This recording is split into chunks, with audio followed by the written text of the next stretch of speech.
Я приветствую вас, дорогие друзья, уважаемые гости и подписчики моего канала, также канала Степана Демуры. Мы с ним, как всегда, по четвергам вечером обсуждаем, эти буйные ветры перемен, которые несутся. Степан Геннадьевич, здравствуйте. Добрый вечер. Ну, знаете, как все говорят, вот, Демура приходит к нам в эфир, отвечает на вопросы зрителей, вот это вот все, ничего не сбывается. Ну вот вам, пожалуйста, Ну-ну.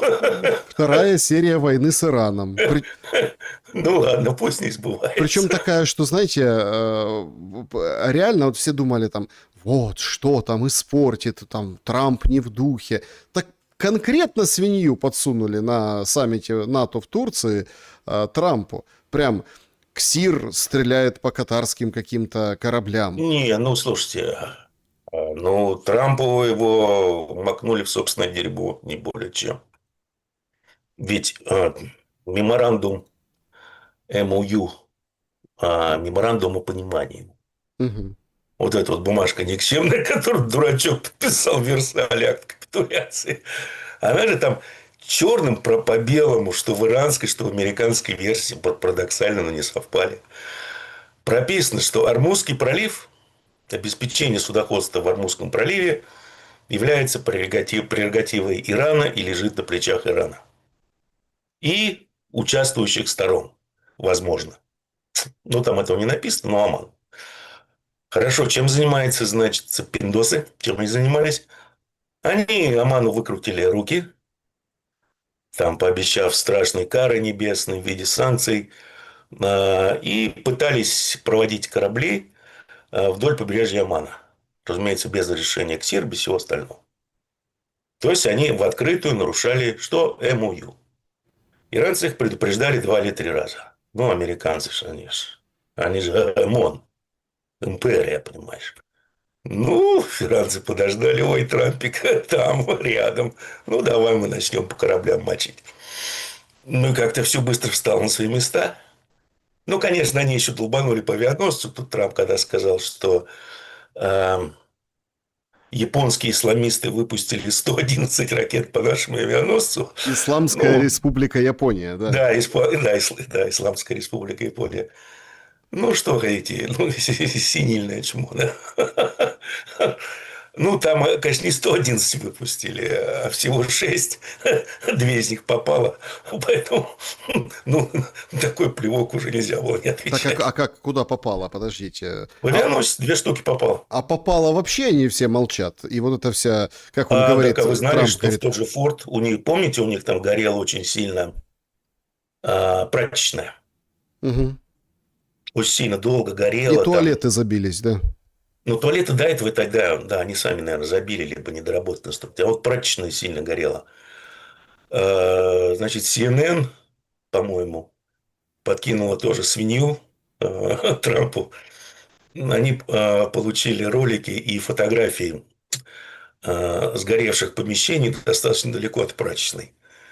Так судя по тому, как там был искорежен металл, который практически поплыл, да, там такое было инферно не слабое. Ну, как-то тяжело верить, что горело прачечная. Вот. И на самом деле были тепловые метки в течение 2 дней как раз в том месте, где в то время находился товарищ Форд. Поэтому, ну, попали снова, бывает. Ну, тут уж американцы терпеть не смогли. Никак. Ну, просто вот не смогли. Мы сейчас об этом поговорим, Я же что... говорил, что иранцам им нужно вопрос решать окончательно. А так они что? Все по плану. Они проявили себя миротворцами. Да, они изъявили добрую волю, показав всему миру, что да, мы готовы. Мы понимаем, что все это играет против мировой экономики. Мы все понимаем, да, мы готовы. Даже хотя мы выигрываем, мы готовы на это перемирие. Мы любим мир, но при условии, что американцы будут его соблюдать. Разумеется, американцы его не соблюдали с самого начала. Ну и все.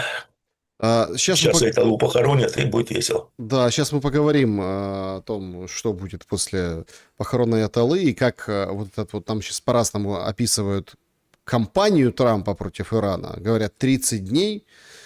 будет наносить удары, и уже есть Ну там так. определенные успехи у Соединенных Штатов Америки, об этом тоже объективно сообщают. Но я должен всем, как бы вам, уважаемые зрители, предложить поучаствовать в нашем эфире, как всегда. Клуб зрителей Шелест, сообщество YouTube, милости прошу. И, конечно же, чат трансляции, заставляйте свои вопросы. И в конце вот сессии вопросов и ответов обязательно ваш вопрос прозвучит. Ну, а пока проголосуйте в вопросе нашем. Да, вот в сегодняшнем эфире в конце я предлагаю подвести итоги. Чем закончится этот второй поход Трампа на Иран? Варианты. Постреляют, заработают и разойдутся. Вторжением США в Иран. Уже есть описанные там планы, а мы там не будем бомбить сильно остров Харк, мы туда зайдем, десантируемся. Третий вариант. Еще раз уничтожат верхушку Ирана. Об этом сам Трамп говорил, мол, куку они, куку, мы одних уничтожили, других уничтожим. И четвертый вариант. Это все выльется в катастрофу Израиля.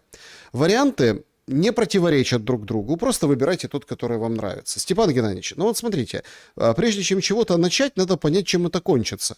Ровно Ну, смотрите, у вас варианты 3 промежуточные, 1 окончательный, 4.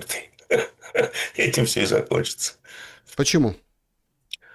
Ну, потому что Ирану нужно решать израильский вопрос, потому что с присутствием Израиля из ЧВК американского Израиль и американцев на Ближнем Востоке, никакого мира там не будет, никакой безопасности долгосрочной у Ирана не будет. Поэтому вопрос придется решать, они его решат. Тем более он решается достаточно просто. И это вам не кремлевские, они этот вопрос решат очень просто. В течение, там, не знаю, 3-4 дней. Если придет, да, и до этого дойдет. Ну, давайте тоже так, отталкиваясь от саммита НАТО, которые явно подпортили Трампу, Степан Геннадьевич, Это ну, бельгийцы во всем виноваты. Вот реально. У него настроение, как пишут, испортилось после разгромного проигрыша бельгийцам. Это вот они во всем виноваты. Так что все вопросы к бельгийцам. слушайте, а бельгийский премьер Вевер попался с оружием, там Трамп всем, ой, Трамп, Эрдоган всем раздаривал пистолеты, а они оказались заряженные, представляете, и боевыми. А те в аэропорту кинулись в Бельгию. Ё-моё, ничего себе. Ну, а потом все остальные лидеры тоже в шоке, говорят, да нет, и служба безопасности говорит, не будем пользоваться подарком, не будем, вы что. А Трамп, ну, как бы Трамп, не просто так, и кажется, он выбрал теперь на Ближнем Востоке другую любимую жену, не Нетаньяху, а Эрдогана. Да, не, на это все, знаете. Тебе это эрдоганский дух Анкориджа. Это, да. Говорят, знаете.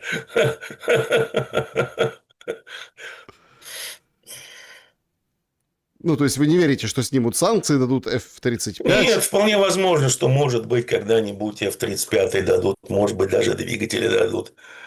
Ну, вот реально это ничего не меняет. Расклад сил не меняет, потому что, ну, из F-35 смогут летать одновременно, ну, может быть, 1,5 самолета по статистике набранной. Ну, и что они изменят? Как они изменят расклад сил на Ближнем Востоке? Нет, конечно, не изменят. Почему Трамп, ну, опять бомбит? Ну, вот смотрите, он поразил там, железную дорогу, которая там в Туркменистан идет. Ну, в общем, туда. Стратегический мост над пересохшим ручьем. Да, Да, да. Стратегический мост разбомбили, между прочим. над пересохшим ручьем. Ну, это, по-моему, уже второй, третий раз обычно у иранцев занимает от 2 до 3 дней восстановить такие мосты. Но, опять же, ударили еще вчера американцы по нефтеперерабатывающему заводику. А иранцы предупреждали, что если вы бьете по нашей нефти, газодобыче, переработке, мы будем бить по вашей. Если вы бьете по нашей инфраструктуре, мы будем бить по вашей. Ну, ваши имеется в виду американцы, Израиль и союзники американцев на Ближнем Востоке. Ну, американцам осталось еще только ударить по электрогенерации. Ну и все. У Ирана будут вообще полностью развязаны руки. Пока что они уничтожают объекты на американских военных базах. Вчера накрыли последний радар, который у них там был, у американцев. И хорошо прошлись по Иордании. Ну, смотрите, а к чему это ведет? Это же подталкивает Трампа к сухопутной операции, разве нет? А, У них ума хватит просто. Мы уже с вами обсуждали. Ну, хорошо, ну, скажем, высадятся они на остров Харк. Ну, иранцы, которые там служат, они честно говорят, что да, мы знаем, мы тут смертники. И мы погибнем за свою страну. Хорошо, сравняют они все с землей, там все эти нефтеналивные терминалы, нефтепереработку сравняют, займут остров Харк.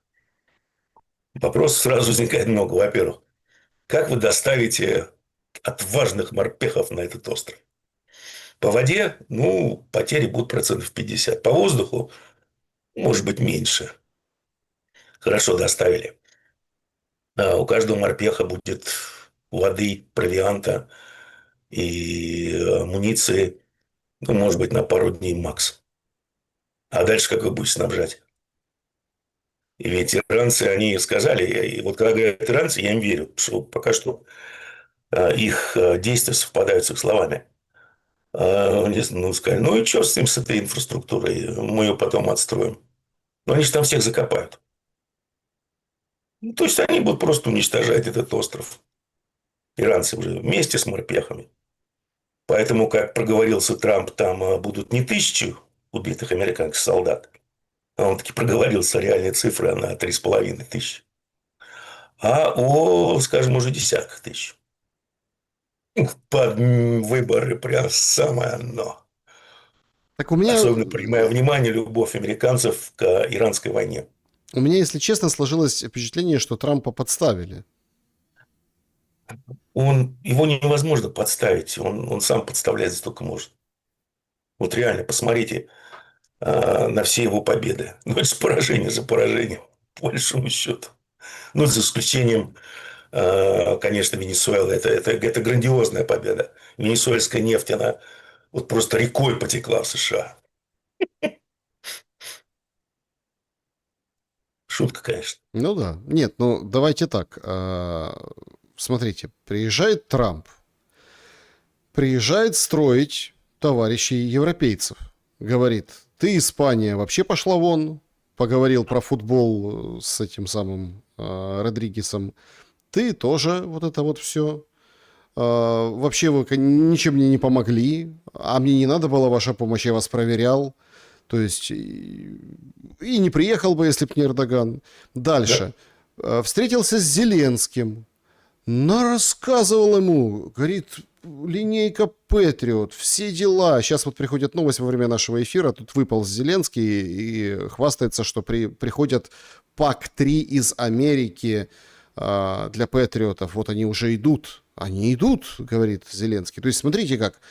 Ну, мы видели, как они летали в Киеве недавно, да, когда отмечали 250-летие независимости США. Мы видели, да, этот салют. Они хорошо летают. То есть и тут в этот момент, казалось бы, ну вот потужничай Трамп, давай, краи мир, дели мир, а тут опять Иран. И опять там, ну, все серьезно, бомбежки, операции воздушные. Такое ощущение, что вот те, о ком мы с вами постоянно говорим, то ли ватиканские, то ли еврейские, то ли еще какие-то интересные товарищи, прям четко тютелька в тютельку подгадали, когда так подгадить. Фу. Понимаете, ну, это из серии Трампа опять кто-то накакал в ритузы, да? Ну, американцы сами вот в последнее время свойственны к такому обсиранию, самообсиранию постоянному. Поэтому я бы не делал каких-либо далеко идущих выводов, что кто-то подгадал там. Иранцы, может быть, подгадали, потому что министр обороны Ирана, по-моему, два или 3 дня назад он летал в Москву и 2 дня назад летал в Пекин. Поэтому вот то, что я говорил, оно, судя по всему, произошло, что китайские товарищи немножко надавили на иранских товарищей, чтобы они проявили и показали себя как миротворцами, что они готовы к миру, что они понимают, еще раз, всю тяжесть ситуации с нефтью мировой экономики. Они готовы проявить добрую волю, но они всегда подчеркивали, что эта добрая воля зависит от исполнения американцами условий меморандума. А меморандум в том виде, в каком он сформулирован и подписан тем же Трампом, это однозначно капитуляция Америки. Соответственно, Трамп, как всегда, он думает, что он самый умный, хитрый, искусство сделки, прочее, прочее. Он подписал меморандум, как сказал нам товарищ Венс. Трамп очень умный, он вот купил время, чтобы восполнить запасы нефти мировой экономики. Хорошо, ну не успели, но попытались. Ну и, соответственно, всячески начал выползать из тех же условий, которые он подписал. Потому что он думает, что ему это все сойдет с рук. Война и вообще жизнь их ничему не учит. Началось снова. Только в этот раз уже, конечно, никто никаких меморандумов подписывать не будет, а будет просто только подписание капитуляции. Ну и решение того же еврейского вопроса в Палестине. Так, вы тут Палестину, так сказать, присовокупили. Но, Ну, наш была с четвертым пунктом. ну, там же, смотрите, какая история.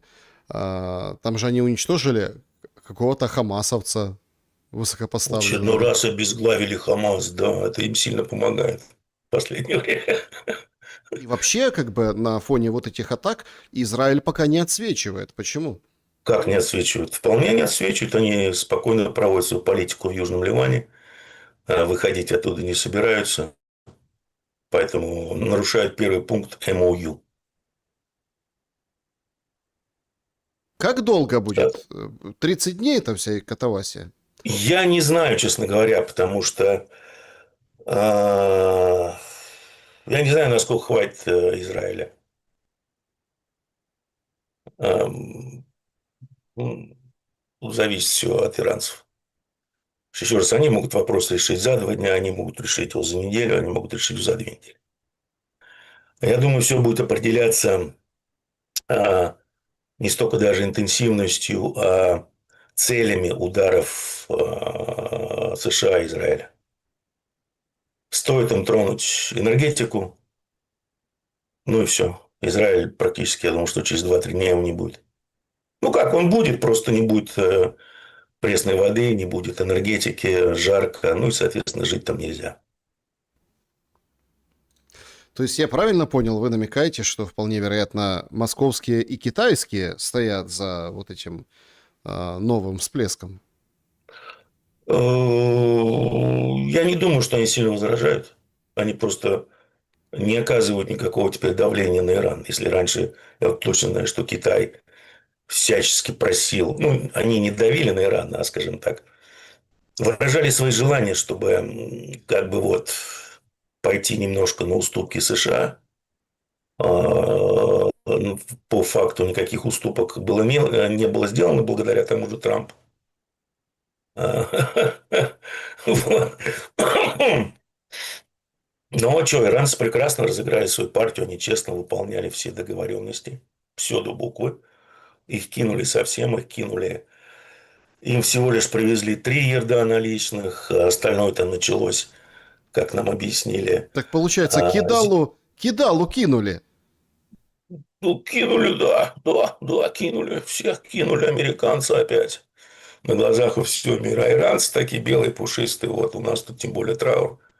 Мы все исполняли. Пролив открыли. Там прописано, что мы ответственны за судоходство. Мы ответственны. Все открыли. Безопасный проход, пожалуйста. Никакого тола мы не взимали, ничего мы не взимали. Пожалуйста, проводите танкеры. Вопросов нет. Единственное, что выполнили американцы, это они сняли морскую блокаду с Ирана и временно сняли санкции с иранской нефти. Но они это сделали, потому что, да, у них все было тяжело, но с нефтью, с тяжелой. Но вся прелесть в том, что в основном тяжелая нефть из залива, так называемая, она ушла в Китай, в Индию, а не в Америку. А то, что там сейчас начинаются реальные проблемы с дизелем, то есть с тяжелой нефтью, с дизелем, авиационным керосином, Ну, вот такой маленький факт, наверное, мало кто знает. По-моему, сейчас скажу, это было вчера, по-моему, да. Правительство РФ запретило экспорт дизеля до конца июля, до 31 июля. Ну и Ну, а ввело, РФ и отвечает ввело за импорт, я так понимаю, бензина. экспорт. И в июле тоже будет импорт из других стран нефтепродуктов. Ну, Это импорт будет, а я говорю про экспорт дизеля. РФ ответственна была за 11% мирового экспорта. Как только эта новость появилась на Блумберге, цена дизеля в Америке взлетела на 6%. Поэтому, да, проблемы с этим есть. Те, кто в теме, нефтяники, они в теме. э, Поэтому вся тяжелая нефть, которая необходима для производства дизеля в Штатах, у них нет проблем с легкой нефтью. То есть с бензином у них проблем нет. У них как раз проблемы со средними дистиллятами. Это, условно говоря, дизель, керосин, авиационный керосин. Вся вот эта нефть, она ушла в Китай и в Индию. В Штаты ничего не попало. Ну, соответственно, в Европу тоже. А Штаты продолжают сливать свои стратегические резервы. Стратегических резервов тяжелой нефти у них осталось буквально несколько дней. И все. Получается, 30 дней не будут бомбить. Нет, эти будут. По поводу России. Как вот эта ситуация повлияет на вот такие, ну, такие долгоиграющие планы Трампа, европейских партнеров? Ведь если почитать резолюцию НАТО, то диву даешься. Слушайте, стратегическая угроза долгосрочная, Россия для НАТО, представляете? Ни Ну, слова о мире, все только нет, о войне. нет. Слушайте, все, Украина побеждает, Европа нашла ключик к сердцу Путина через задний проход. Так все нормально, что они побеждают. Какой мир? Если так задуматься, Россия – это, пожалуй, единственная территория,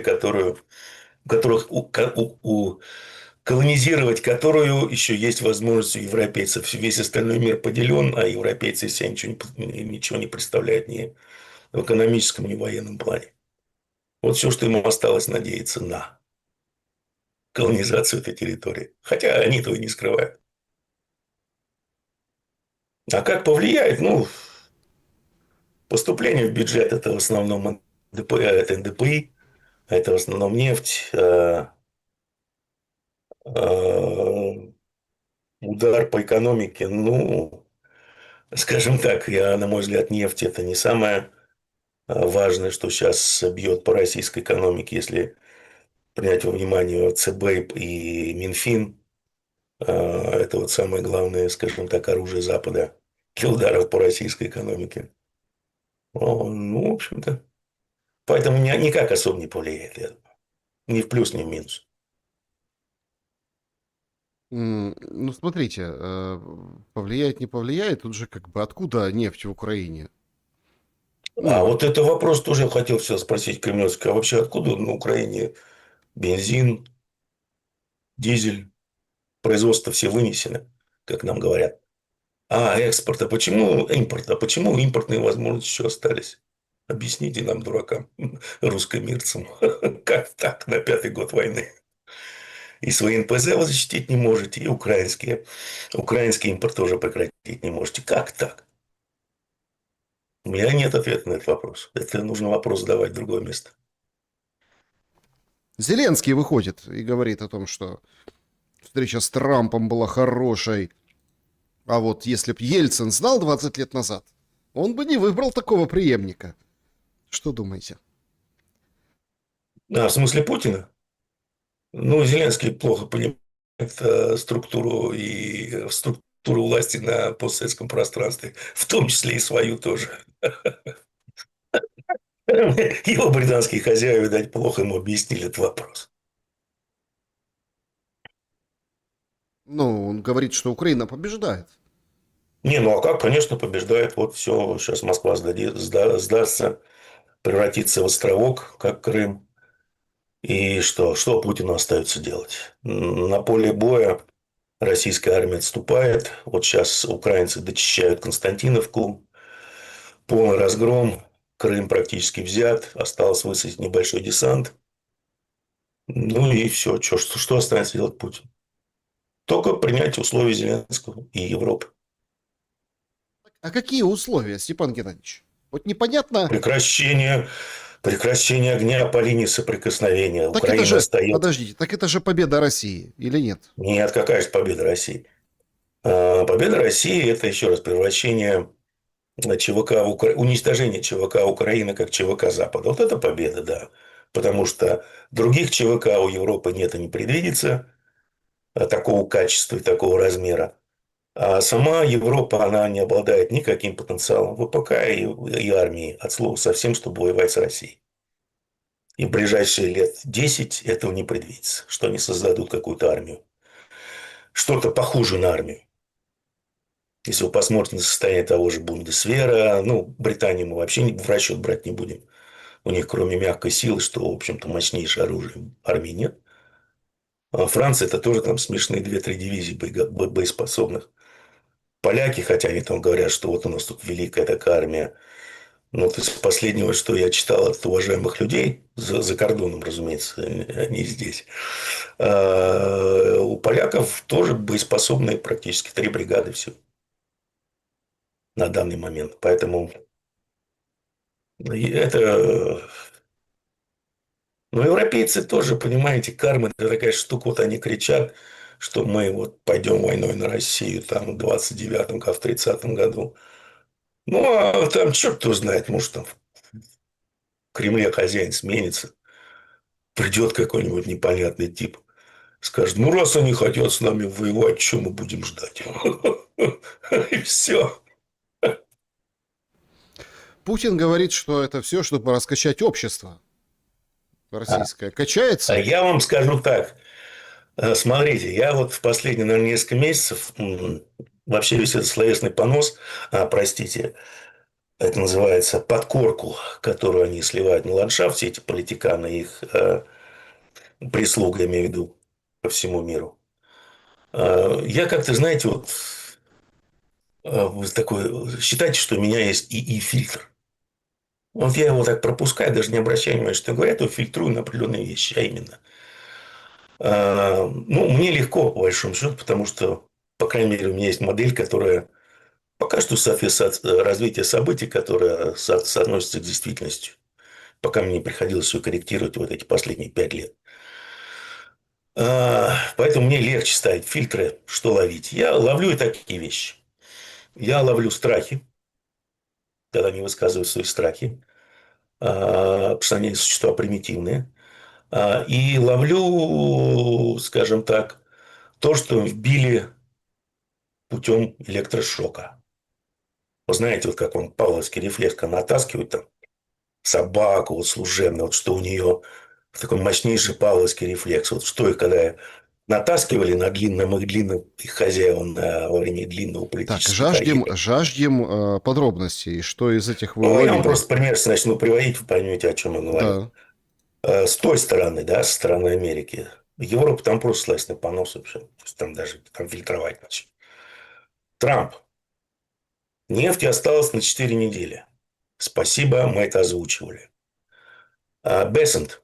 Мы вернем Иран и Россию в орбиту доллара. Тоже озвучил, ребят. Ну, это ваши страхи, я понимаю. Ну, этот, как его, милашка-то у них еще, ну, красотка Венс.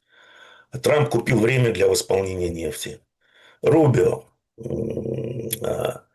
Мы не можем быть арбитром, поскольку мы поставляем оружие Украине, мы поставляем разведданные Украине.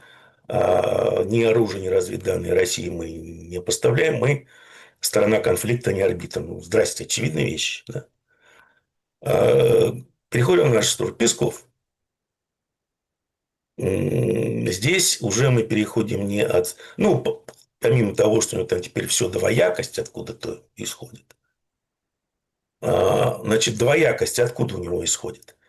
Раньше перечислялись столицы Европы. Да, там Берлин, Париж, пара непонятных столиц каких-то государств тоже на Северной Европе.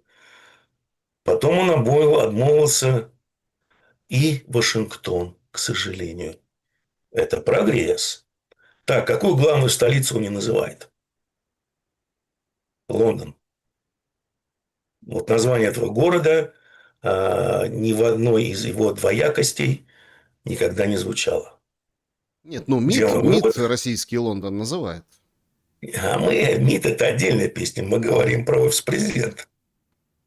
Он же является официальным споксперсоном. Отсюда делается вывод: так, ребята, а чего вы такой Лондон стороной обходите? А понятно, павловский рефлекс.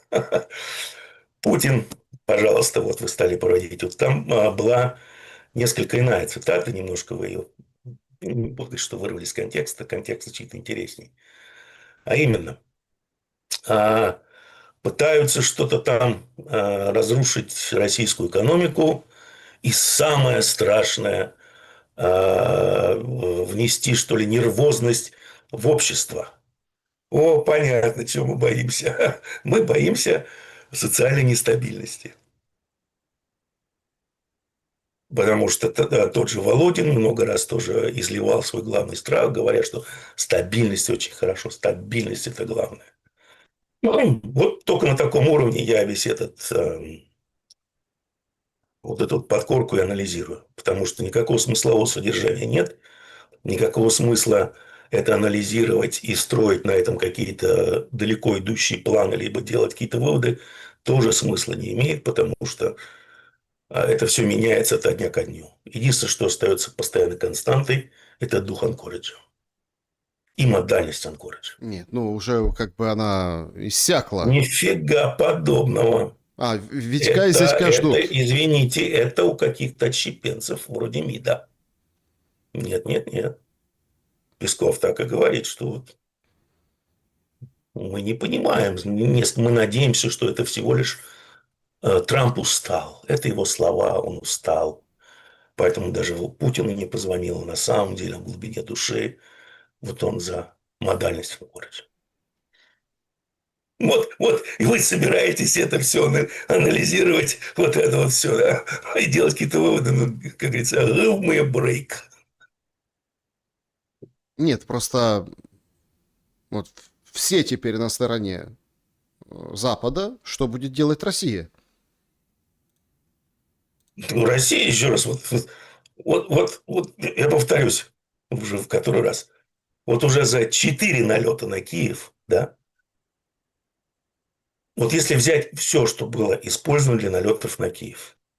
Ну да, хорошо, там промышленную инфраструктуру подсоколи, ну слов нет, замечательно. Но вот это вот взять, плюс, если взять все эти дроны, которые были потрачены на уничтожение всех этих бензоколонок, да, бензовозов, и все это направить в правильное русло, а именно 4 подстанции на 750 киловольт, несколько портов речных, несколько портов морских, ну и пара туннелей. Все. Через месяц можно вообще останавливать боевые действия по линии фронта, ждать. Через месяц их снова начинать и спокойно брать Киев. Голыми руками. Потому что энергетики нет, топлива нет, ничего нет. Страна без энергетики мертва. Ну, видимо, Соответственно, мертва логистика, все мертво. есть какие-то договоренности, почему так не делают. И Хорошо, если есть договоренности, если вы в состоянии понять, что эти договоренности ведут, скажем так, к социальной нестабильности, то, наверное, эти договоренности не стоит выполнять. ну, значит, страх от недоговоренности превышает страх от социальной нестабильности. Либо происходит некая недооценка социальной нестабильности. О как. О как. Ну и многих других вещей, происходящих в экономике. А, Я, честно говоря, поражен, как изменилось в отношении мнения людей. Вот так вот за месяц. Что вы имеете в виду? Ну, просто вот как вот люди вдруг из каких-то таких, знаете, пофигистов вдруг превратились в реалистов, очень грамотно и правильно рассуждающих о том, что происходит в стране. Ну, это, в принципе, логично, понимаете, когда ты кричишь, ну, я с позиции украинцев, да, ты кричишь, вот, надо, чтобы россияне почувствовали войну, они почувствовали войну, и им Нет, не нет, плевать. почувствовали, они столько почувствовали войну, сколько э, они увидели, как реагирует правительство, как реагирует establishment на, в общем-то, элементарные банальные вызовы. Это элементарные банальные вещи, которые сейчас происходят, потому что ну, пока что основной причиной бензинового кризиса действительно является ажиотаж. Примеры, пожалуйста, та же Курская область, когда там сбили ажиотаж, просто введя отпуск бензина по четным, нечетным номерам машин, как-то все очень быстро пришло в себя. В Москве тоже, кстати, на заправку все очень быстро. Вот сейчас пришло практически в себя. Логистику перенаправили, все как-то успокоилось. Я не буду говорить за все регионы страны, потому что не во всех регионах возможно, скажем так, приведение логистики в себя быстрая, то есть переброска дополнительных объемов. Но если вы посмотрите, скажем, на... Вот люди стали, например, понимать элементарные вещи. Я вам сейчас два примера приведу. Вот, вот наше правительство в борьбе создали там штаб, скоро, наверное, Народный фронт создадут, значит, в борьбе за бензин.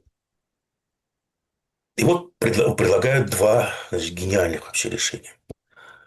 Первое решение – это мини-НПЗ. И второе решение – это импорт бензина. Ну, уже начался импорт бензина. Роснефть разработала предложение по импорту. Все замечательно. Ну, из Беларуси, понятно, там в цистернах все идет. Вопросов нет. И вот танкер приходит, скажем, из Индии, с индийского завода Роснефти. И вот люди, например, меня спрашивают, а что, сливной и наливной терминал – это одно и то же? Я говорю, нет, конечно. Вопрос, а Сечин с Путиным об этом знают? Новак знает об этом? Ну, пришел этот танкер, ну, стоит замечательно. Как вы содержимое танкера будете перекачивать в цистерны? Потому что вся система заточена на слив из цистерн в танкер, а не в обратном направлении. Это первое. Второе, люди спрашивают, а зачем все эти вот эти вот непонятные самовары? Там же бодяга получается. Я говорю, да, бодяга. У нас в стране нет проблем с прямогонным бензином от слова совсем. У нас есть проблемы с высокооктановыми стандартами бензина Евро-3 и выше. А с прямогонным бензином у нас проблем нет. Сразу вопрос. Вот, а я понимаю, что нельзя, скажем так, понимать все и вся. Ну, хотя бы что-то надо понимать, хотя бы, может быть, стоит себя окружить э, советниками и специалистами в отрасли, а не фиктивными манагерами. И народ это начал понимать, представляете? И побежал снимать деньги с банков.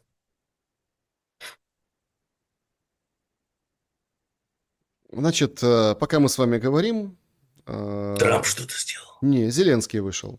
Зеленский. Ну, по поводу того, о чем вы говорите, Financial Times сегодня делали материал о том, что, несмотря на масштабный топливный кризис после украинских ударов по НПЗ, широкомасштабного экономического кризиса в России не произошло. Значит, А есть почему он должен был случиться, если не секрет? типа кризис реален, люди ощущают, но пока не оказал широкомасштабного экономического воздействия, пишет один из экспертов фонда Карнеги.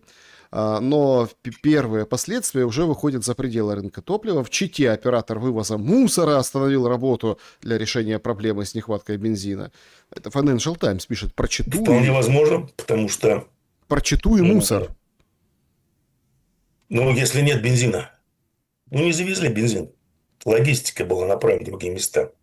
Пока дойдет до всех, там вполне реальная ситуация. Меня беспокоит другое, что пока эти талантливые люди, у которых талантливые дети, будут разрабатывать, создавать штабы, комиссии, у нас скоро начинается посевная. ой, прошу прощения, уборку урожая. Мгм. Значит, потребление дистоплива в это время возрастает, ну, раза в два. Потребление бензина тоже резко возрастает со стороны сельхозпроизводителей. Ну, не в 2 раза, там, по-моему, процентов на 50. Вот как они с этим будут бороться? Потому что, ну, ценники уже для сельхозпроизводителей там в 2 раза выше стали. То есть, как они будут купировать вот эту проблему? Потому что это уже будет достаточно серьезный вызов всей системе. Как они с этим будут разбираться, мне это интересно. Ну, помимо того, что как с танкеров перегрузить в цистерны, ну, может быть, через месяц научатся. А может и нет, не знаю. Ну вот вы понимаете, вот вы вроде как о простых вещах, но то же самое же с Украиной. Только трагедия глубже. Ну, Так один народ, что вы ну, так, хотите? так смотрите, вот выходит Зеленский сейчас, да, со своим вечерним обращением и говорит следующее. Значит, в Вишневом, это вот снесенный за ту неделю, пока мы с вами не виделись, снесенный, скажем так, городок, пригород Киева, Самоснос, да. значит, ой, там 7 человек погибло, а там прям видно, что в подвалах, прям вот до подвалов это все, ну, в общем, накрыло эти улицы, там погуляла премьер-министр, Зеленский не пошел туда почтить память погибших, он там вот если многоэтажка в Киеве, это да, а вот туда не сходил. Но он сказал, разберитесь, СБУ даю задание. Разобрались, доложили, а Зеленский докладывает всем остальным. Значит, там находился склад боеприпасов. Но ВСУ сказал, что это не наше вообще, а это чей был склад? Вот. Значит, Зеленский говорит, склад боеприпасов, а увольнения будут в Укроборонпроме. И уголовная ответственность, расследование, все дела, сказал, разбираемся, мы молодцы. Я понял, что там произошло. Короче, я понял. Все то оружие, которое использовалось на фронте, уничтожалось русскими на складах, эти ребята складывали там для дальнейшей продажи. Да, красавчики. Ну, и что вы думаете? Все понятно. Ну, такая рабочая схема, она везде используется. Ничего удивительного, ничего такого уникального нет. Ну, то есть, Просто не надо делать в городе, надо быть последним идиотом и ублюдком, чтобы это складывать в городе. так а где складывать? Ну, я не знаю, где-нибудь там, за Киевом, туда, куда-нибудь там. Нет, ну вычислят, ударят, понимаете, а также вроде как не ударят. Почему? Живой щит. А оно больше не работает. Увы. Ну, красавцы, что сделать? Просто люди на самом деле в Украине тоже на пределе. Даже в столице Лева, ну, во Львове, неимоверный произошел бунт. Перевернули, раздолбали бус в городе. Слушайте, я вам страшную вещь скажу. Так, скоро на фронте брататься могут начать. Вот это будет номер для Москвы и Киева. Вполне возможно. Ну Да, так, будет реальный номер. ну давайте еще там полгодика, годик-два повоюем. Ну, понимаете, то есть слишком долго эта вся история происходит.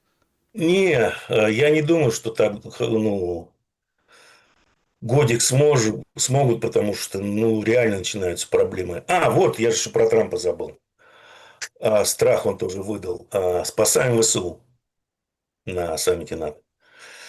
У ВСУ реальные проблемы с живой силой и с дроноводами. Их просто стали выбивать пачками. Просто вот уничтожение идет дроноводов. Сейчас там смертность у них уже выросла в 7 раз с начала года. Ну, уничтожают просто. Нашли способы, методы. Поэтому, в общем, хреново дела у ВСУ на фронте. Очень хреново. И с живой силой, и с дроновым щитом, так называемым, который какое-то время как-то мог с собой заменять недостаток живой силы, недостаток личного состава. Отсюда вот такой напряг отчасти НАТО. Все могло, еще раз, война могла бы закончиться, ну, уже. Вот сейчас бы она бы заканчивалась, если бы кремлевские с такой радостью не повелись на Дупан-Коридже, где их просто как лохов развели. Война бы сейчас же заканчивалась, все. Может быть, даже не закончилась. Капитуляция Украины, пришлось бы быстро восстанавливать подстанции, энергосети. Ну и все, и страна дожила спокойно. Никакой войны больше не было. Никогда. Трамп вот тоже говорит, что никакой войны не будет никогда. Хочешь, говорит Зеленский, я тебе небо закрою, ну, после войны. В Киев приехать? Приеду. После войны. Он не так сказал. Да, надо бы съездить в Киев, пока его совсем не разрушили, сказал Трамп. Ай, Степан Геннадьевич, приходят мы в прямом эфире просто, друзья. Всем большое спасибо, что лайк поставили. Приходят сообщения о том, что взрывы в Бушере и Ахвазе. Прямо сейчас, ну, америкосы долбят, соответственно. И, в общем-то, ну, такой момент. Все только вот, да, вот разгоняется по теме Ирана. Не, ну И еще раз, я думаю, что иранцы сейчас себя ведут вот до завершения церемонии прощания. Она завершится 9 числа, то есть завтра вечером. Иранцы все это пытаются в таком, знаете, лайфстайл делать. Потому что у пиндосов с еврейцами хватит мозгов долбануть по процессии. Поэтому, я думаю, иранцы пока что держат себя в руках. А вот завтра, после того, как тело предадут земле, вот тогда начнется реальный цирк с конями на Ближнем Востоке. Пентагон выделил первые 86 миллионов долларов на разработку лазерного оружия для защиты от крылатых ракет и беспилотников. 847 Быстро зарабатывают. миллионов долларов Быстро это зарабатывают. все стоит. Поэтому лазерами Единственное, будут что стрелять. вот забыл, да, благую весть я принес он. Кому как благую весть. Тут выяснилась официальная эффективность замечательных комплексов Patriot. Будете долго смеяться. Значит, Patriot, ну, это достаточно старая система. У них раньше были ПЭК-2 ракеты с боевой частью. Значит, их эффективность в Ираке против скадов составила 3-4%. Значит, ракеты ПАК-3, они инерционного поражения. То есть у них нет боевой части. Поэтому каждый раз, когда вы видите ракету Патриот, влетающую там в киевский девятиэтажку, если есть взрыв, это старый ПЭК-2. А если нет взрыва, это значит ПЭК-3. Их эффективность против иранских ракет во время войны в заливе, доказанная, составила 2-3%. Комплекс хорошо сбивает медленные цели, такие как герани, самолеты. Это он сбивает. А вот против того, что реально используется сейчас на поле боя, он абсолютно бесполезен. Ну и то, знаете, герани сбивать Патриотом – это такое себе удовольствие, как герань там стоит 30-40 тысяч долларов, а одна ракета по 2 миллиона. Поляки, как это, поржали. Стали слать донаты оркам, да? Это Не-не-не, вообще... наоборот, они прям высмеяли на самом деле. Тут Зеленский заявляет, что мы с Трампом договорились, поэтому пакет ПАК-3 идет уже в Украину. Сейчас, пару дней все будет. И информация из Польши. Польша предоставила Украине 5 Ну, сколько было? Братская помощь. Чего? зенитных управляемых ракет для перехвата баллистики. 5 штук. Но они бесполезны. Они не входят в тот процент, который может сбить хотя бы одну ракету. Понимаете, 5 штук. А как бы в самой Польше уже там нарисовались какие-то мужички, которые ходят по общественным организациям украинским и спрашивают, а что тут про Бандеру думаешь? Ну, вот те же самые мовные активисты, которые в Украине, там вот это про язык, про все на А свете. появились теперь польские, Теперь в да. Польше появились. Слушайте, Да. мир сошел с ума. Карма. Мгновенная почти. Польский языковой патруль. Ну, там не языковой, а антибандеровский патруль.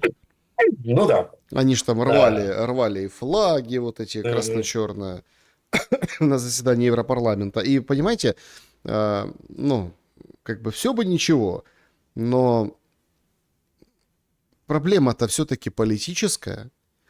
Или геополитическое? Но, видите, поляки не спешат ее решать, и даже, я думаю, не хотят решать.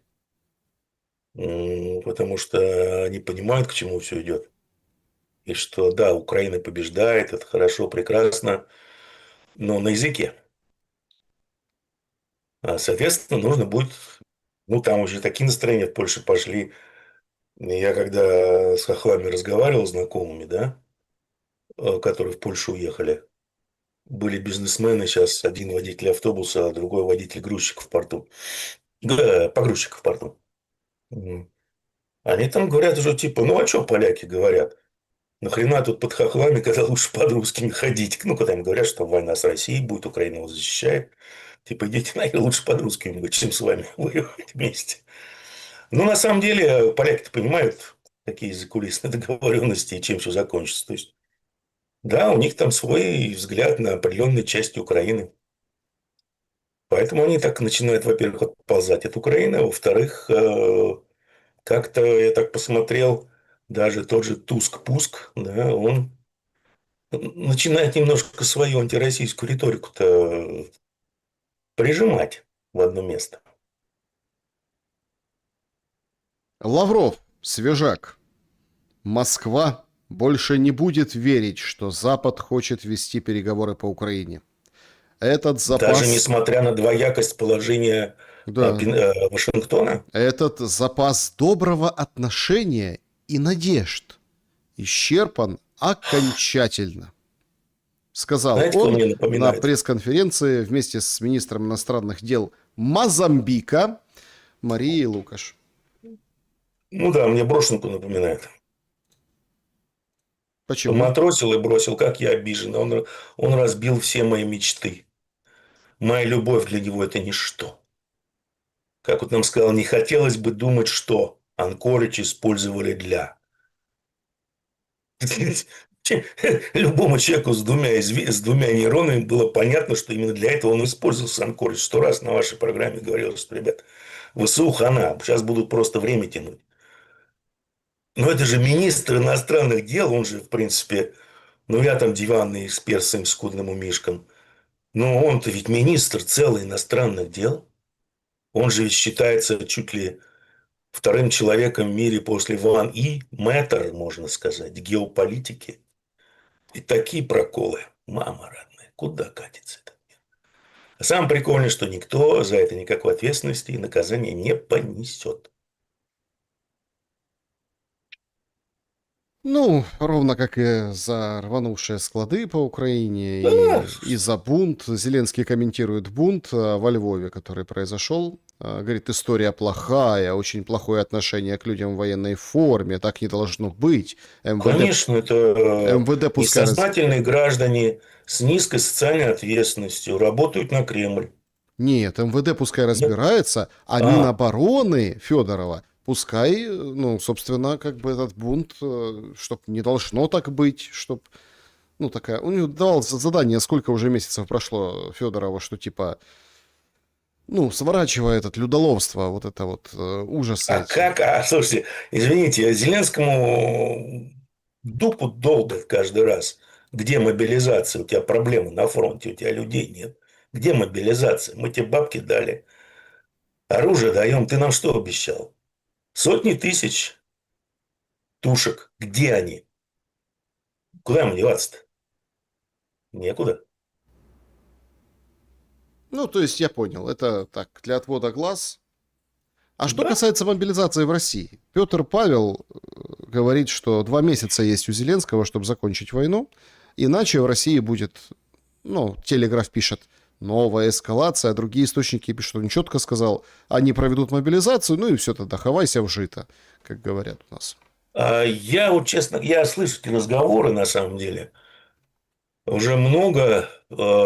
Я могу ошибаться, но, скажем так, вот как у диванного эксперта, с точки зрения здравого смысла диванного эксперта, никакого смысла в мобилизации нет. Почему? Потому что там сейчас, по-моему, воюют 750 тысяч, 300 тысяч резерва. В принципе, перевес живой силы уже 2,5 к 1.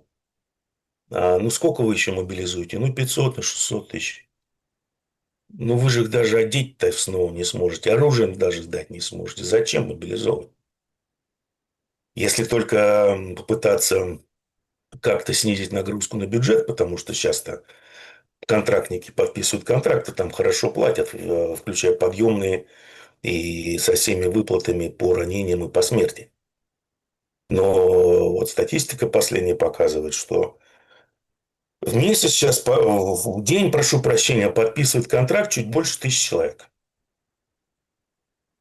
А это 30 тысяч в месяц. Зачем мобилизация? Я не вижу никакого смысла.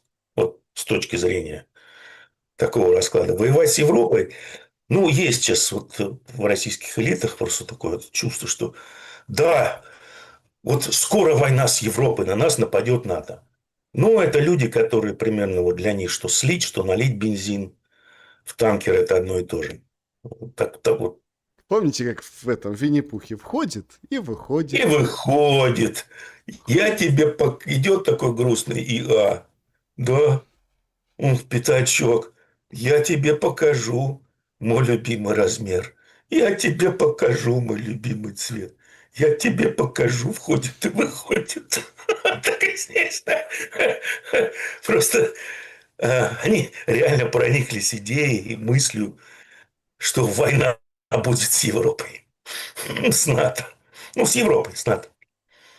Я как-то с двумя поговорил, ребята, вообще вы представляете, что из себя представляет вооруженные силы Европы на данный момент? Что из себя представляет европейский ВПК на данный момент? И сколько это вообще лет нужно, чтобы, скажем, из того же Бундесвера сделать хотя бы более-менее боеспособную армию? Лет 10.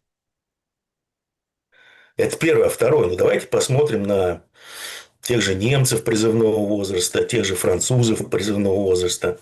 Согласно всем опросам, там 75% готовы, если будут только реальные слухи о призыве, они просто уедут из страны. Никто воевать не собирается. У них отношение к элитам такое, знаете, презрение и желание их всех перерезать, а не воевать за них.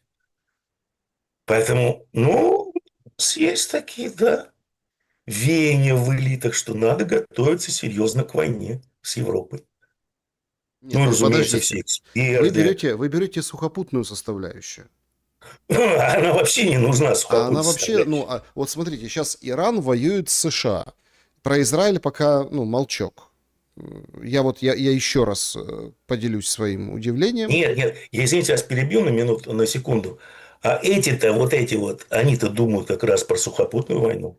Да, Вот понимаете? эти вот Да, а в фуражках, которые... на самом деле А пустой нет. двое не прикладывать, прошу прощения. Дроны, ракеты, баллистика, не баллистика, все, что летит, крылатые, Ну, орешники, все на свете. Вот это будет война с Европой, вот такой. конечно, конечно. Никто не... А Поп... зачем, вот зачем к этой войне мобилизация?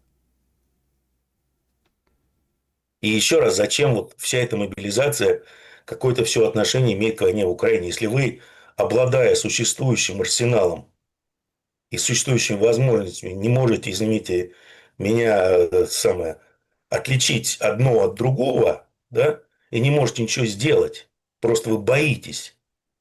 Вы, кто превратил, по большому счету, ядерное сдерживание, весь этот ядерную триаду из сдерживания в очень дорогое посмешище. Потому что вы просто боитесь всего. Кто с кем будет воевать? Кто что будет применять?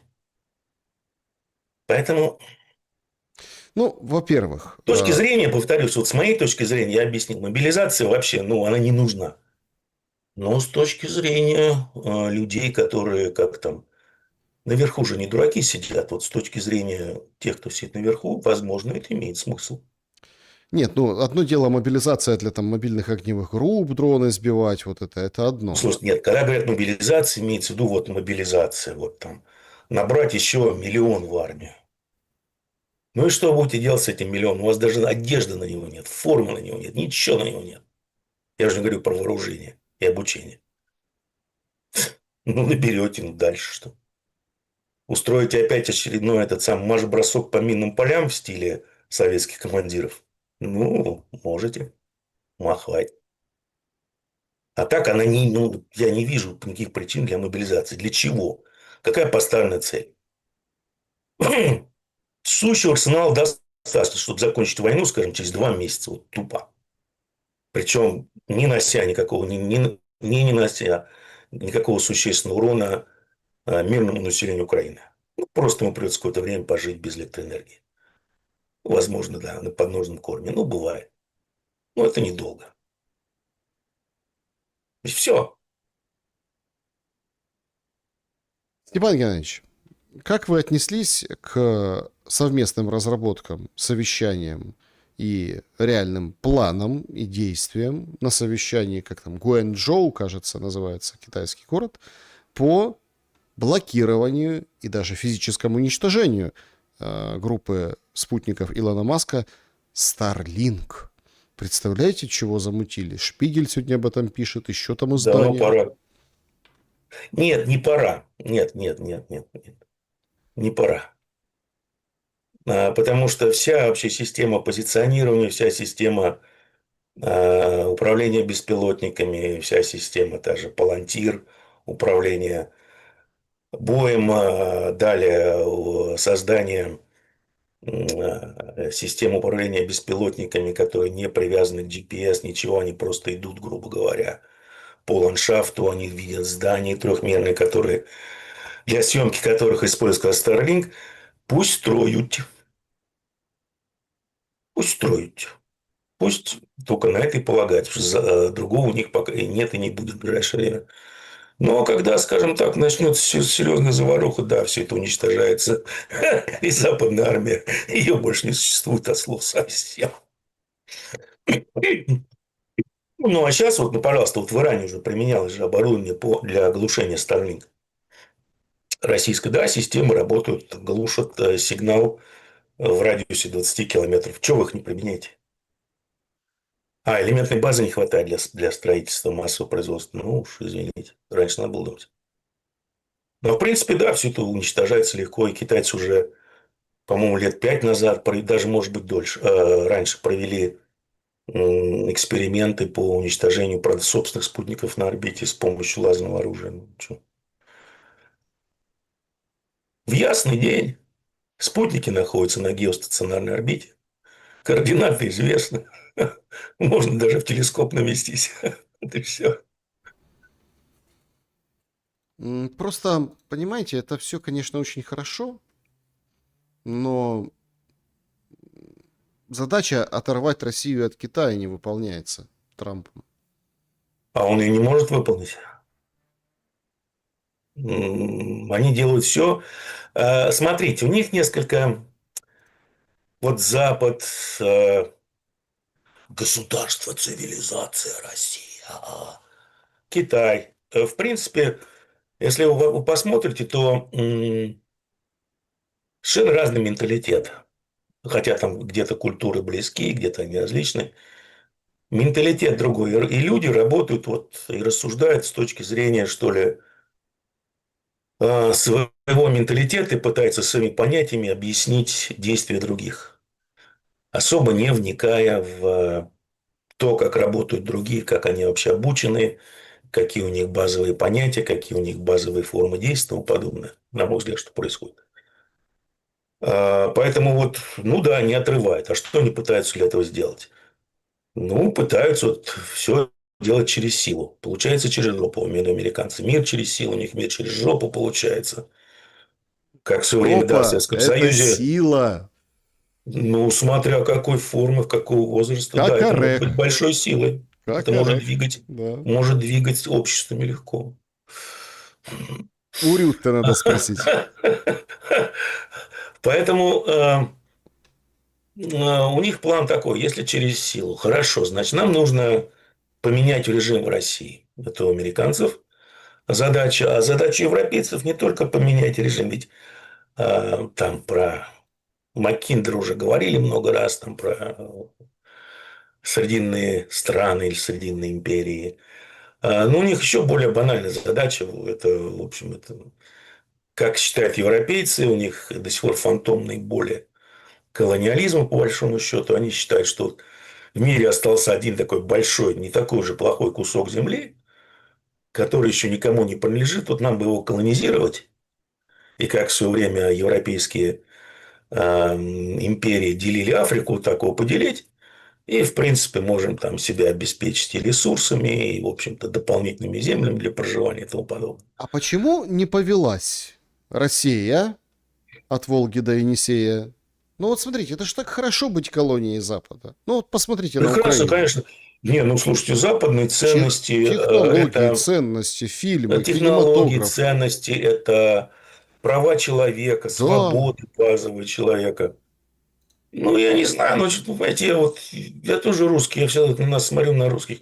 Мы какие-то, не знаю, приматы, как говорит патриарх Кирилл, не люди.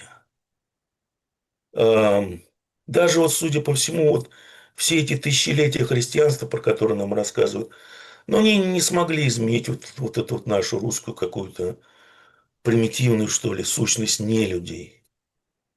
И вот как-то мы не восприимчивы вот к таким высоким идеям, высокому какому-то полету философской мысли, там, к свободам. Все норовим друг другу морду бить.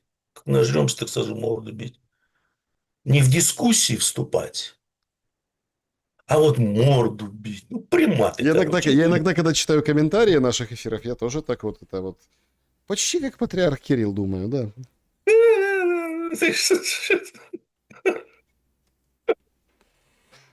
Вот не прилипает это говно, ну не прилипает. Что сделаешь? Ой, так, друзья, подведем итоги нашего сегодняшнего эфира. Чем закончится второй поход Трампа на Иран? 6% еще раз уничтожат верхушку Ирана. 6% вторжением будет сухопутное войск США. 29% катастрофа Израиля закончится. И 58% считают, что постреляют, Трамп заработает опять, ну и разойдутся на какое-то время. Потом еще постреляют, еще там рынки пошатают. Ведь много же было этих тем рыночных. Много было.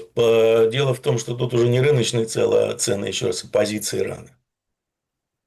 Вот всякие там недоумки рассказывают нам о расколе в элитах Ирана. Ну, там, да, есть раскол. Вернее, был. Раскол касался как раз вот МУЮ.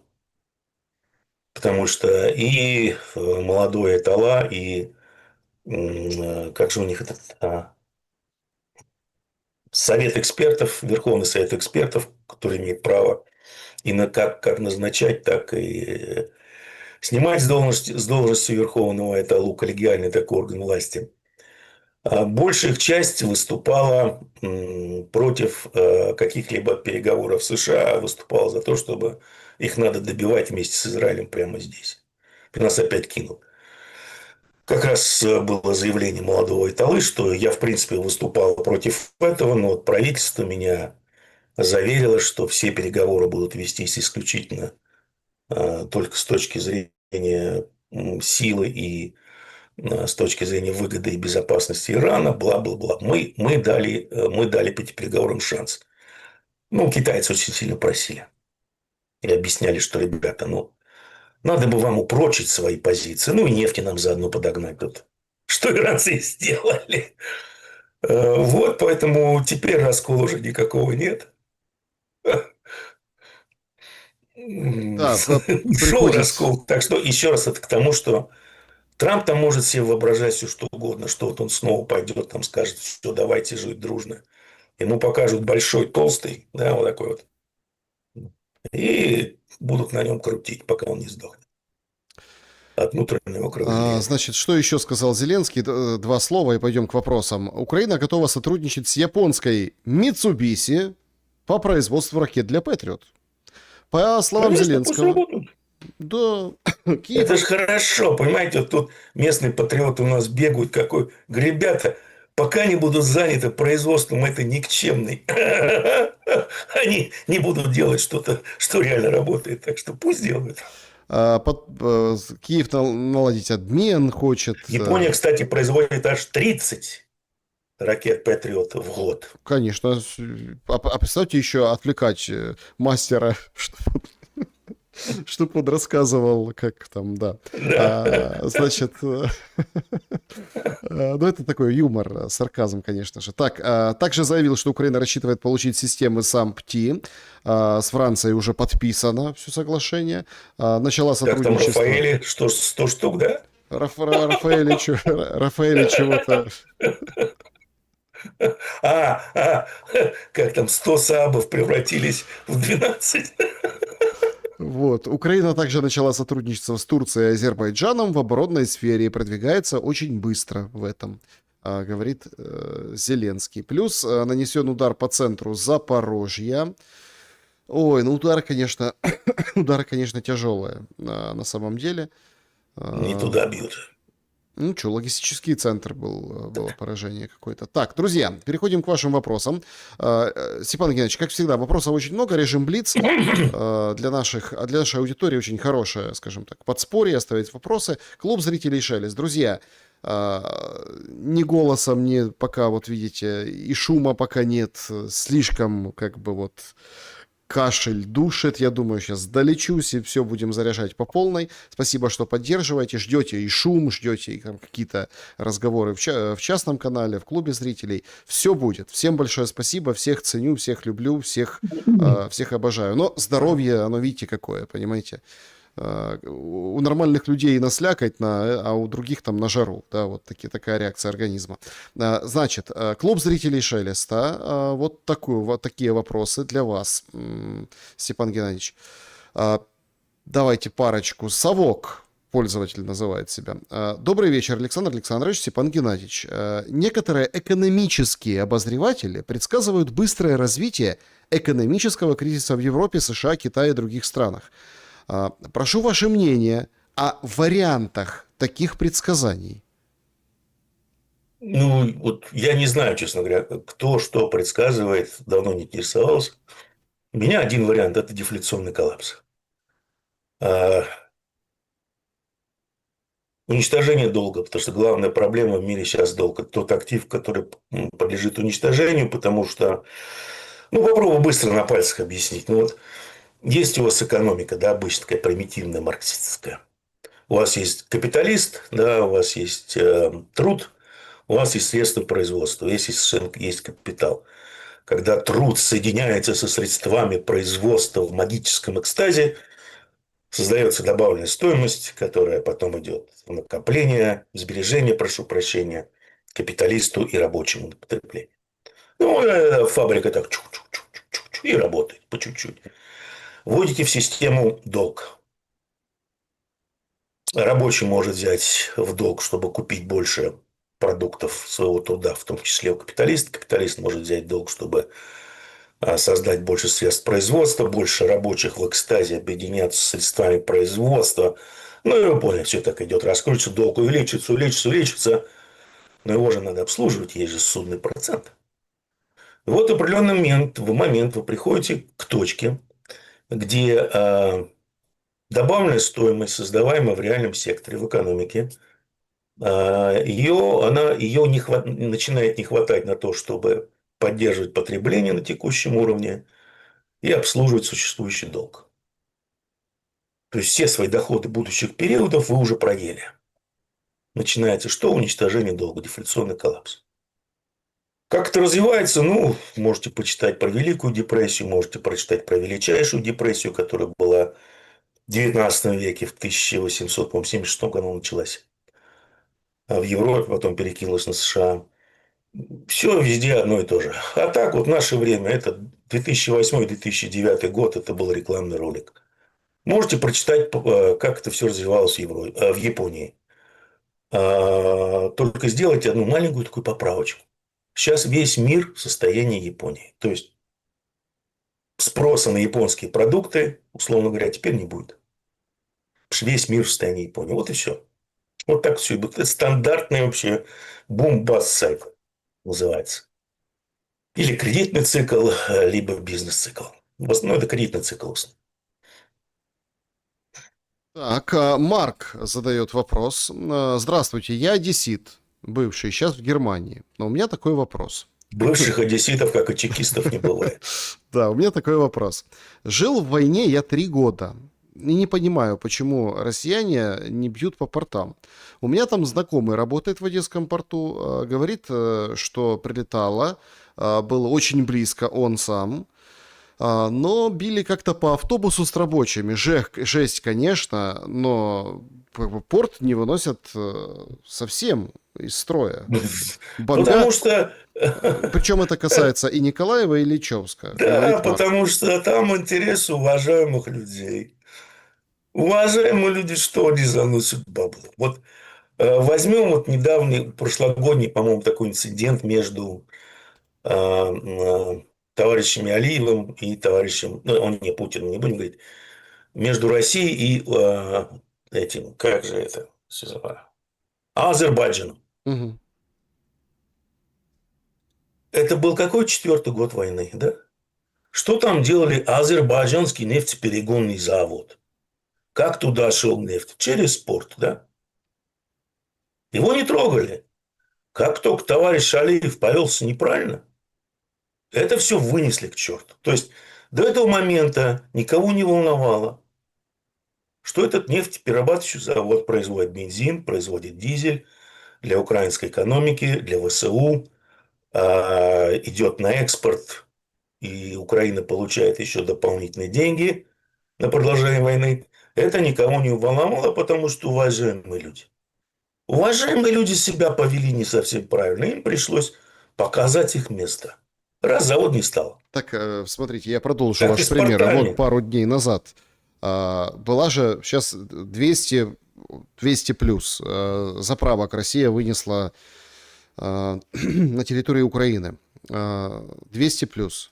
И причем это долго, ну, достаточно недели две, наверное, да, выносится То уже. больше. Там, я думаю, это началось месяц назад, если не больше. Нет, ну систематически имеется в виду. Ну да, систематически. И Да. вот прилетает пару дней назад в Сакар на трассе, по-моему, на Николаев или на Одессу, ну, на юге там. Так Азербайджан посла вызывает российского, говорит, вы чё, Это Сакар? наша собственность, да. Хотя, Тут семья, еж... понимаете, ну, кормится. подожди, ежу понятно, то есть если ты видишь, что выносят все заправки, а что, Сакар не будут трогать, тоже как-то странно. Это не странно, это вот так Простите, все работает, к а сожалению. когда Украина атаковала и погибли граждане Азербайджана в Азовском море, Это нормально, никто даже не пукнул. не, они там что-то повыходили, А, там помогли ну, пострадавшим, сравнили похоронили. заправку и гибель 3 граждан Азербайджана, да? Потому что, ну, Украину нельзя на них рот открывать, потому что дядя Сэм может попка нахлопать. А на русских что можно? Они же все так ведут, что с ними можно делать что угодно. Так, поехали дальше. Сообщество. Значит, добрый вечер. Вопрос. Неизвестный на полимаркете поставил $500 000 на то, что в России до конца года сменится Путин. Это реальный сценарий? Я вам отвечу великими словами Воланда на Патриарших прудах. Проблема не в том, что человек смертен. Ведь вся проблема в том, что человек внезапно смертен. Так что у каждого есть своя судьба. Ну, смотрите, я рассказывал эту новость. Короче, какой-то пустой аккаунт с украинским флагом. 400 тысяч на то, что до конца года Путин не будет президентом. И до конца года 60 тысяч он поставил на то, что Крым вернется в состав Украины. Нормальные бабки. Ну, все переполошились от этой новости, потому что все же помнят Ну, первую возможно, серию это было сделано с Ираном. отчасти ради новости, да, чтобы это все разнесли и оказывать дополнительное моральное давление на Кремль, например. Слушайте, вы недорого 400 тысяч долларов? Вы что? Ой, слушайте, вы если бы узнали, сколько они... Ну, что узнали, вы же видели у Мындыча. Что такое для них полляма? Тьфу, карманные расходы. Дядя Сэм за все заплатит. Сергей спрашивает, помогает ли Россия Ирану и почему не поставят хуситам нормальные ракеты, эти ребята быстро перекроют кислород американцам и израильтянам.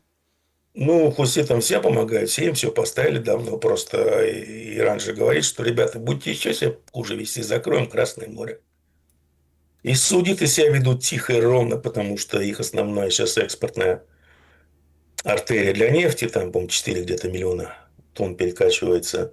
Это как раз нефтепровод в Красное море под чутким наблюдением и патронажем хуситов. Вот и все. Мгм. Они сидят спокойно, ждут своего часа. Лена Ли спрашивает. Залужный выразил уверенность в том, что Североатлантический альянс утратил свои перспективы из-за недостаточной сплоченности вокруг Украины. По его мнению, военный блок не смог в полной мере объединиться для поддержки Киева.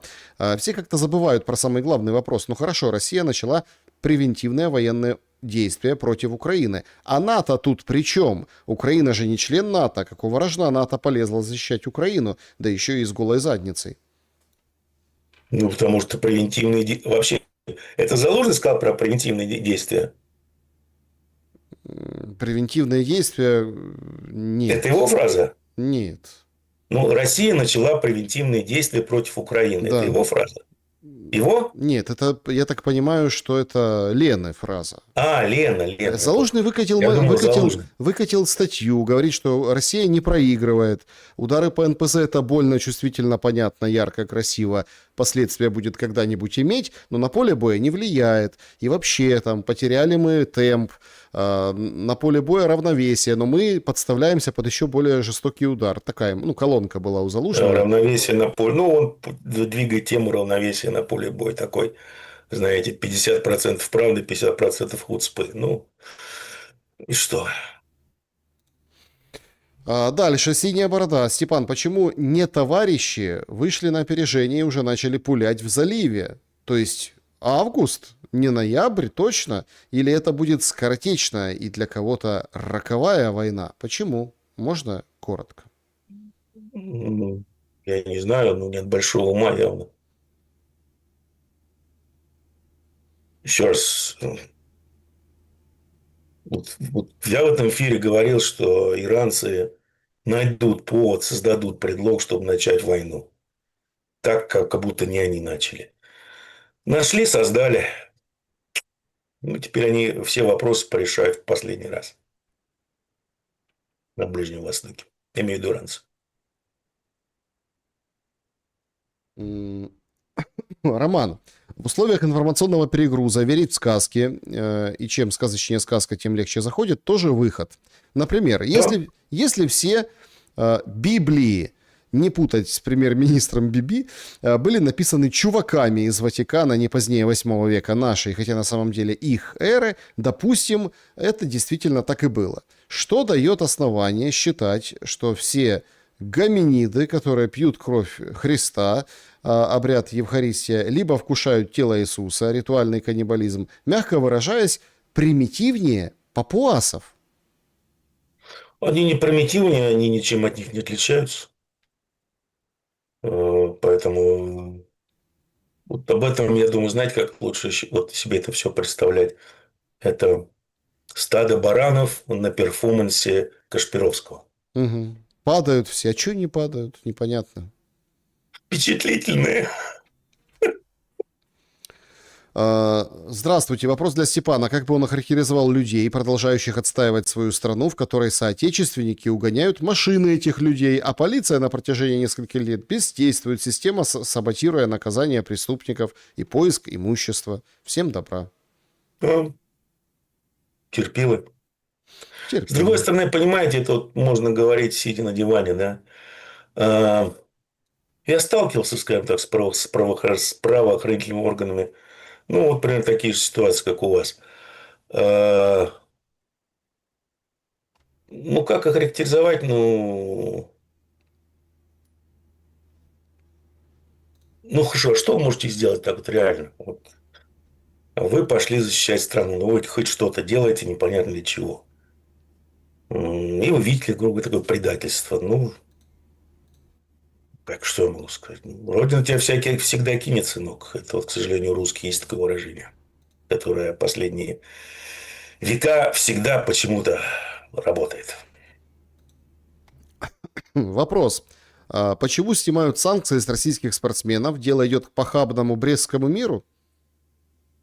Ну, во-первых, их снимают временно, снимают, как вы на самом деле, если вы прочитаете причину такого решения, она заключается в примерном поведении кремлевских.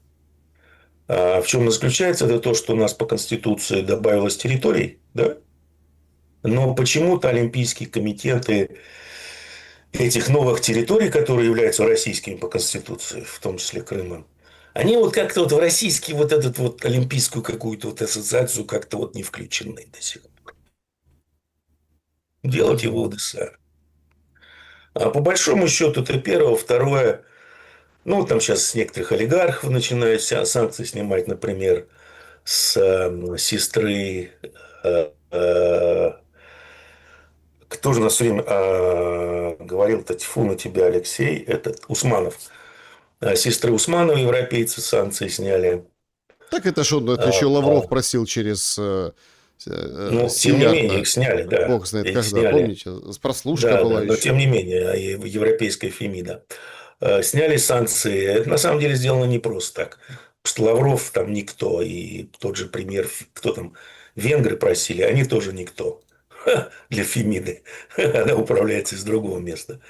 Это очень просто. Олигархату всячески показывают, что если вы себя будете хорошо вести, и если ваш большой начальник тоже будет сидеть на стульчике ровно, то, может быть, когда-нибудь все вернется взад. Это же ваша мечта, да? Мгм. Вот и все. Такая банальная, в общем, разводочка лохов происходит. А, Попытка, вернее. Так. Алексей, добрый вечер. Александр и Степан Геннадьевич. Вопрос. У России, по сути, сейчас осталось два варианта. Остановиться по линии ЛБС и договориться с Трампом о признании занятых территорий, включая Крым, и снятие всех санкций. Или воевать еще условно год, взять весь Донбасс, выдвинуть те же условия для мира. Вы к какому варианту склоняетесь? Просто остальные, ну, нереалистичны. С Ну, уважением. вполне себе реалистично. Ну, хорошо. Вы считаете в виду вариант, что взять там Одессу, Николаев, это нереалистично?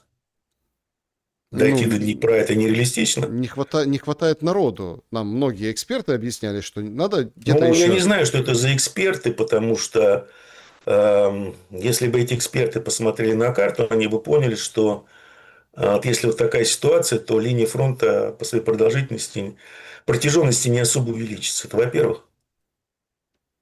А во-вторых, еще раз, в резерве 30 тысяч. Никакой партизанской борьбы, как нам обещали некоторые эксперты со всех сторон, на занятых территориях, освобожденных территориях нет. Почему-то. Там просто никого нет. Грубо говоря. Все партизаны куда-то убежали. Первая ситуация. Вот останавливаются действия по линии соприкосновения. То есть Путин подписывает капитуляцию. Соответственно, он показывает свою суперслабость, и Трамп вот тоже начинает, и европейцы начинают давить дальше. А войну уже Никаких. не начнешь заново, да. Вот. Ну, хорошо, это то же самое, на самом деле, что остановиться по линии разграничения после взятия Донбасса. Вы автоматически попадаете на 28 пунктов замечательного плана капитуляции Дмитрия Уиткофа. Напомню вам, что Дмитриев является представителем президента, уполномоченным представителем президента. Соответственно, этот план был согласован, был написан не просто Дмитриевым, он был согласован в Кремле. Ну и делать свои выводы. Мгм. Так, вот такой вам вопрос от Валерия. Саша в своем телеграм-канале Тимура мне ответил, что иранцы частично вынесли НПЗ разных бедуиней, э, готовы повторить, но пустынные папуасы, в отличие от ар, быстро просекли, кто новый шериф. Выходит, пустынные папуасы умнее руководства России. И еще, не планирует ли Россия гималайский снег и лед из Индии и Китая импортировать? Степан Геннадьевич знает, что я имею в виду. То самое, что по Салтыкову-Щедрину считалось немыслимым. Сарказм, если что. Я понял. Вы знаете, если на этом можно будет чиновникам срубить бабло, конечно, импортируют. Если есть тема, да, если есть бизнес-план, он будет реализован. А папуасы, да, Нет, смотря они быстро просекли фишку. какой процент прибыли там, понимаете, тут тоже. Если Ну, процент. сколько концов можно сделать, да. Да, если так, то тогда вот, а если нет, тогда вот, может быть и нет. Так, давайте еще немножко с чатиком перекинемся несколькими вопросиками, словами. И, в общем-то, тут много вам пишут.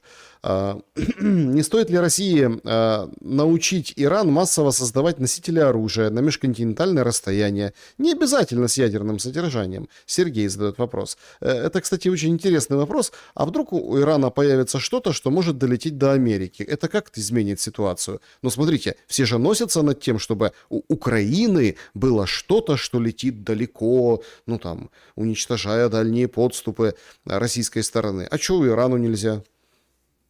Ну, у Ирана сейчас максимальная дальность, если не ошибаюсь, где-то 4000 километров. До Штатов, конечно, не долетит. Но у них и нет такой задачи, потому что я думаю, что скоро Иран выйдет из соглашения о нераспространении ядерного оружия и публично испытает ядерные изделия. Так, чтобы все вообще на попу сели и сидели ровно. Потому что Северная Корея, ну, она в несколько раз меньше, чем Иран. И, соответственно, по своим финансовым возможностям и по человеческому ресурсу.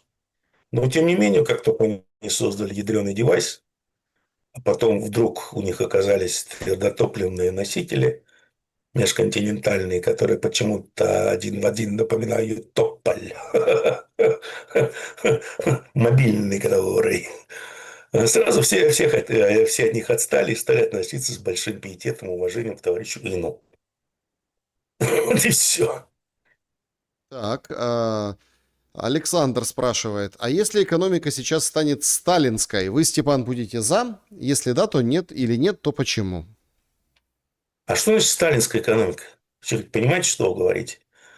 Ну, Сталинская экономика объясните, да, следующая. А? объясните, ну, Сталинская коротко. экономика – это следующая вещь. Это куча рабов, которые работают на американских стройках коммунизма. Вот это сталинская экономика. Так, а сейчас не так, что ли, при А капитализме? сейчас нет, пока нет. Рабов нет, крепостных нет, раскулаченных нет. Все зэки воюют, они работают. Вопрос эксперту. Российский эксперт сказал, что при войне России и Европы США сразу же выйдут из НАТО. Вы с этим согласны? И вернутся ли войска США в Нет, Прибалтику? не согласен. Не согласен. Почему? А а зачем им выходить? Это же не значит, что они вполне возможно будут участвовать в войне. Они тоже хотят кусочек этих территорий. И они тоже хотят, чтобы Китай остался один без его большого евразийского союзника. Почему нет? Не факт, что они выйдут из НАТО. Вполне возможно, что они всячески провоцируют эту войну в Европе. Добрый вечер. Вопрос к Степану. Подскажите, пожалуйста, удары по западным партнерам будут наноситься в этом году или уже в следующем?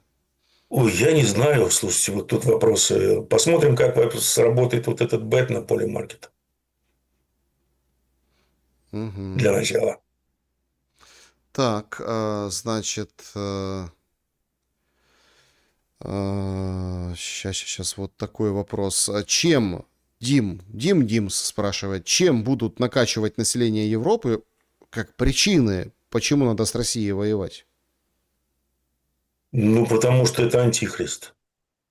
Да ладно, Ее же накачивают. православный антихрист. Ну, крова, вот как Макрон написал, стоит уже на пороге, кровь капает с этих склыков. Все сейчас будет. Ну, там же уже говорят, что вот придут русские, они тут всех изнасилуют, и даже собака Алабаев. Поэтому, товарищи, завдякивайте пояса вокруг позвоночника, отказывайтесь от всех своих, понимаете ли, слишком больших социальных бенефитов, пенсионных планов и тому подобное. Надо готовиться к войне, надо перевооружать вермахт, превращать его в тот самый вермахт. Слушайте, точно сам, ну, заменили борьбу с климатическими изменениями на, значит, подготовку к большой войне с антихристом.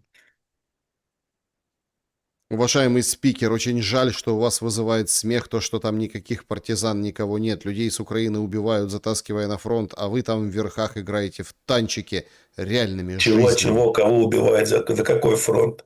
С какой стороны? С западной или с восточной? Слушайте, ну, украинцы, ну, вы же свободные люди, у вас же Майдан был. Вы чё? Где ваши свободы? Где ваше достоинство? Вы же не рабы, как мы. Вы же свободны. Часть Европы, можно сказать. Еврохрюшки. Че у вас какие-то эти самые полицаи чморят. Где ваше вообще достоинство человеческое, которое вы обрели на Майдане? Свобода наша религия, помню. Была Да, вот такая свобода вашей лиги, да. надпись такая была на Да. Майдане. Мгм. Вопрос. Вы считаете, что в кризисе мировом эта война не на руку Европе? Не на руку абсолютно. Скажем так, опять же, есть европейская элита, а есть транснациональная элита. Есть, скажем, повесточка планового замедления экономики. Сначала это было для борьбы с климатическими изменениями и тому подобное. Но все идет в ту сторону, что у вас ничего нет, и вы счастливы. Скажем так, если смотреть на европейскую экономику с точки зрения национальных интересов европейских стран, то, конечно, это просто самоубийство. Слезть с дешевых энергоносителей, которые, в общем-то, ну и создавали тут тоже немецкое экономическое чудо. То есть там 20 миллиардов импорта газа, грубо говоря, мы на это посадим ВВП, ну я опять утрирую, да, ВВП в 2 триллиона, нормальное плечо. Ну а теперь смотрим, куда уходит индустрия из Германии. Все энергоемкие производства закрываются, производство переносится в Китай, куда идет дешевый российский газ. Все. Мгм. Вопрос. События во Львове, люди на пределе. Как вы считаете, созревает ли второй Майдан против Зеленского и его режима? Ну, еще раз, Майдан без руководящей направляющей силы невозможен. Вопрос в том, есть ли в Украине руководящая направляющая сила.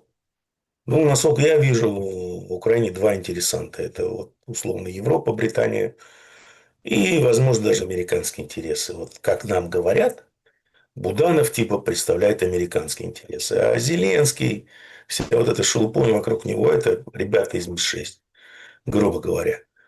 Поэтому, ну, кто придет к украинским олигархам, грубо говоря, американцы, если они придут первыми ребятами, могут моментально организовать руководящую направляющую силу. То же самое американцы спокойно могут прийти к тем же СБУшникам, показать им папочи и сказать, вот видите, вот это наша рука. В нашей руке ваши яйца. Нам их сжать сильно или нет? Ну и все.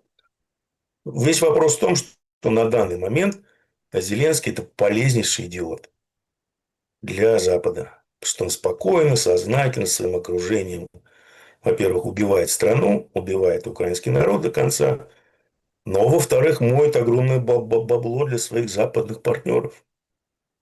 Так что, слушайте, он пока им очень-очень выгоден. Как перестанет быть выгодным, перестанет отвечать тем запросам, которые они предъявляют к лидеру свободной Украины, ну и с ним быстро разберутся тем или иным способом. Может Вопрос. быть, даже легализуют Майдан новый. Вопрос. Против Китая прокси-война Индонезия или Малайзия, чтобы закрыть Малакский пролив, возможно? И когда? А вот закрытие пролива возможно. Попытки, скажем так, закрытия пролива, поскольку это не находится полностью в территориальных водах, я думаю, это возможно. Американцы над этим работают. Более того, если вы почитаете труды а, помощника, нет, не помощника, он есть секретарь войны, это Петька Стакан, а у него есть заместитель вот, по стратегии Колби, по-моему, это сын, между прочим, бывшего большого человека в ЦРУ Колби. Он стратег у них считается. И в 15-м, или, по-моему, в 16-м году он как раз написал большой такой семинальный труд стратегический по поводу того, что единственным врагом США и конкурентом является Китай. Соответственно, нужно переориентироваться на Юго-Восточную Азию. И там он в том числе как раз вот говорит о том, что нужно блокировать, скажем так, разрабатывать блокировку Китая, морских путей Китая, чтобы, во-первых, отрезать Китай от снабжения сырьем, и в то же время при необходимости положить китайскую экономику, блокировав экспорт и тому подобное. Так что они над этим работают. С Ормузским проливом у них получился большой жирный пролет. Но осталось еще как минимум 3 очень важных пролива для китайцев. Поэтому, да, работают, разрабатывают концепции. И начинают их притворять в жизнь, посмотрим, что будет дальше. Сможет ли Россия предложить проект, который будет интересен другим странам? Если да, то что это может быть за проект? В сегодняшнем своем виде это просто невозможно. Предложить кому-то что-то, что им предлагать реально? Страну бензоколонку, которая перестала быть бензоколонкой, потому что закончился бензин. Ну-ну. Степан, ты гражданин США? Спрашивает Петр Марчук. Я не гражданин США, я этот самый, сейчас там большие высокие манагеры ООО РПЦ МП меня официально назвали этим проектом Госдепа. Но Проект? почему-то во время чумки они все Это, умерли. мне так говорит, мамка с папкой знали, когда в проекте еще не было, что это будет Я проект Госдепа. проект. Сначала Россия воевала с Украиной, потом с Европой, а теперь что, с искусственным интеллектом Россия воюет? С Украиной, Европой. Слушайте, нам бы реального интеллекта достать, а вы про искусственный. Да, друзья, всем большое спасибо за то, что сегодня побывали на нашем стриме. По четвергам, как всегда, приходите к нам, будем рады общению. Видите, время уделяем вам, уважаемые зрители, и вы уделите время, лайк поставьте, не забудьте. Степан Геннадьевич, спасибо большое за время и мысли. Спасибо вам. Спасибо. Берегите себя, добра и света. Увидимся.